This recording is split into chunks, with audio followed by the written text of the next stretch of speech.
This Ryanimation review is brought to you by Aaron Kelly. Craving a supernatural series with bite?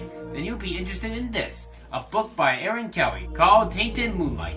If you're a fan of werewolves, vampires, and other fantasy creatures, then this will probably be the book series for you. This trilogy kicks off the story of Corbin Diego, a werewolf who plays by the rules until someone he cares about is affected and everything changes. You can buy a hard copy like this or also as an audiobook, ebook, or paperback wherever books are sold. Available also on Amazon and Barnes & Nobles. You can also check out TaintedMoonlight.com.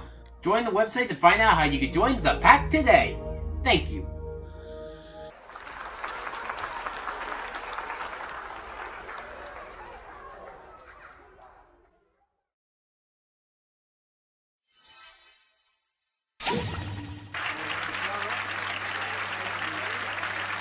Hey, before I begin this Ryanimation review, I once again want to give a shout out to today's sponsor. Without this person, I wouldn't be able to make this Ryanimation review.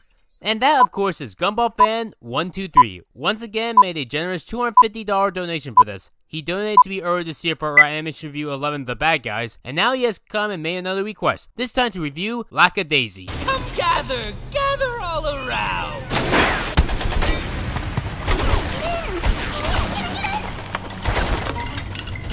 You can brandish up your whip and chain, but the circus trains a blazing tale!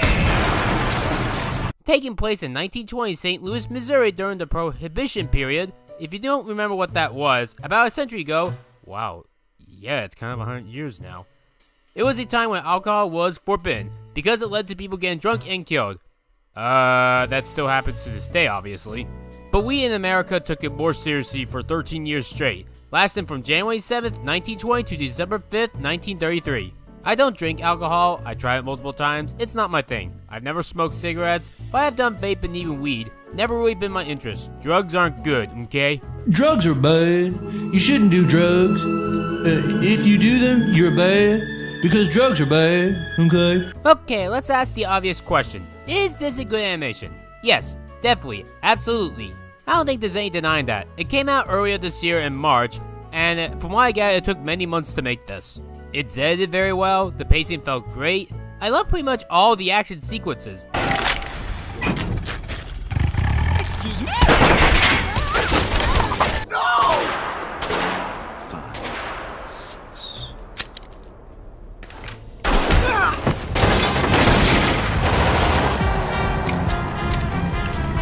They're easily the best part of this animation, and it's definitely above average for an Indian animation on YouTube. One criticism that people seem to give is that it's similar to Hazbin Hotel or Hell of a Boss. You guys know that it is okay for multiple different people to make adult animations on the internet for audiences, right? I don't get why people think that VivZpop is the only one that can own adult content on YouTube. Anyone has the right to make any kind of fictional content on the internet as they please. The styles are also different. VivZpop's 2 shows take place in hell, while LackaDaisy takes place in what feels like hell. I mean hell for people that love drinking. And LackaDaisy has more of a film noir-esque than Hazbin Hotel / Hell of a Boss. For right now, there really is not much to say on this pilot in terms of story. A group of cats named Rocky, Freckle, and Ivy all tried to find this old age alcohol from some grave to serve at the bar that they work at. They have to grave rob because of the prohibition law, meaning that they can't just buy alcohol elsewhere, as it is illegal. And another group of cats by the name of Seraphine, Nicodeme, and Mordecai tried to steal the alcohol for themselves for money. I guess I should try to talk about the actual quality of the animation in this because it is really good. Like any sequence with the guns, it's really well edited and animated. You may notice that the animation has thick in lines in the animation. Normally you're not supposed to see these lines, like they're more or less the animatic being filled in, but this is an indie animation for YouTube, so things like this are bound to happen. It doesn't bother me in the slightest. In fact, I think it makes the animation stand out more and look better. But this is me taking the review as professionally as possible, and this is one of the notices of the animation that is worthy of mentioning here. You see how Freckle has a plus sign like lines on him? That is what I'm referring to. And you can find all of these lines throughout all of the animation. Personally, I don't think it's a thing that's meant to be a done thing, like a finished product, but I think it looks fine, even if it's not my preferred choice for animation. This is usually what is reserved for the animatic and what's supposed to be removed at the end. Back to the positives though. All of the lighting for the dark scenes are really well done, and I can see everything that is going on. In real life nighttime, you can't really see, But you need to make sure that in fiction, despite it being dark, you don't have it be actually dark. A failure of this merit would be something like the Little Mermaid remake. No joke, I can use this Avatar The Last Airbender meme to describe it. It's so dark down here. I can't see a thing. Oh no, what a nightmare. Sorry. Dark scenes need to still have some sort of visual to them. Even in something like horror, you do need to see what's going on to some rate. Otherwise, you just get a black screen, and no one likes a screen of nothing. Dark scenes can also use the moon as light, like we see in Little Witch Academia. Usually use light blues or even dark blues at times to help showcase nighttime. You can see this also happen in SpongeBob. This isn't your average everyday darkness. This is advanced darkness. LackaDaisy uses a bunch of dark blues and blacks, but it makes it stand out well enough that I don't mind this issue. The blue light seems to glow off the characters, which I think helps with the visuals. Some scenes are more of a light blue or cyan than a dark blue. The fog is a good use to set up the horror element. Like everyone knows, thanks to Silent Hill, that fog is excellent for horror, because what would a horror story be without fog? Red and yellow are the most visual colors in existence. Like when it comes to a color chart, those are the first colors that you're gonna notice. The villains each have this, but it's used sparingly enough. It's used on the correct parts for us to focus on, as in their emotions, allowing us some good facial direction. The train bridge shot with the moon is one of the best shots of this whole thing. It really captures the atmosphere of LackaDaisy. I love the use of all the reds that we see at the bar. It definitely looks like an old-time showman's room. And that's all that I got for now about the visuals. I could probably go more in-depth with each of them, but they would be repeats of what I just said. I guess let's talk about the character designs. I'm not sure if I understand why everyone has to be a cat. Nothing about this screams, yes, we need them to be cats. It could just be an art style thing. The only cat-like thing that any of the cats do is near the end of the episode when one of them meows.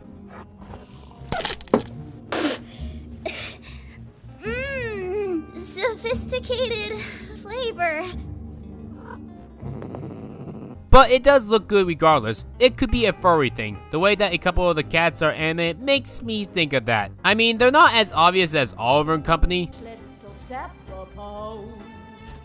But hey, they're all adults, so it's cool. But yes, Ivy and Mitzi look hot as fuck. I love the different use of the old-timey guns. There are videos out there that help state which guns are which, so I won't name which ones are which here. But I might leave a link in the description to help identify each. Something that really caught my eye was the voice acting. Did you know Malcolm from Channel Awesome is in this? Sungwon Chu, aka ProZD, is Mordecai. As for the characters themselves, I enjoyed them. Sci-Fi and Nicotine give me a bit of a Team Rocket feel, albeit I have no idea if they're related in this show or not. I want to see more of them. Rocky was the character that I was most interested in. His eccentric yet lively personality kept me wanting to see more. And yes, I totally want to give this guy more explosives. He's very fun with them. I assume he's the protagonist since the screen time is mostly on him. Mordecai was alright. He's supposed to be the serious straight man, or cat in this case. He gets the job done with no or little emotion. And everyone else is good, but they're not the main focus and only have a little bit of a short time near the end, so I can't really determine what their personality is fully like yet. Victor seems like the strong guy that just wants to get shit done without any fucking harassment. Mitzi is the playboy or playgirl or playcat in this case. And everyone else I couldn't get a feel for yet. From what I was able to gather, the people behind this show do want to make this an actual show and not just a one-time short. The pilot currently has over 9 million views, and the people behind this have over 650,000 subscribers, so I think they definitely will have the perfect Kickstarter for this. Oops, correction to earlier, LackaDaisy has been in the works for 3 years. I'm definitely curious to see how the series will go. The pilot kept me interested, and I'm gonna see what this series is up to. I subscribe to the channel, and maybe when they do more stuff, I'll make a note of that on my channel. It's a very good pilot. I just don't have a lot to say on it. It's well animated, it's just good. I totally recommend watching this. It may not be the funniest thing in the world, but I just think it's really well animated and had a good time with this one. Alright, what am I doing next time for Ryanimation reviews? Maybe I can take a look at Little Witch Academia again since I rewatched the series recently, it'd be fun to talk about. Or maybe I could do like what I did for SpongeBob and DC Superhero Girls and take a look at previous animations I did in the past and redo them like Coconut Fred or My Chibar's a Monkey. Or something I promised earlier this year like High Guardian Spice or Foster's Home for Imaginary Friends or Hi Hi Puffy Ami Yui. Come on, enough teasing. What's it gonna be? What is the very next Ryanimation review?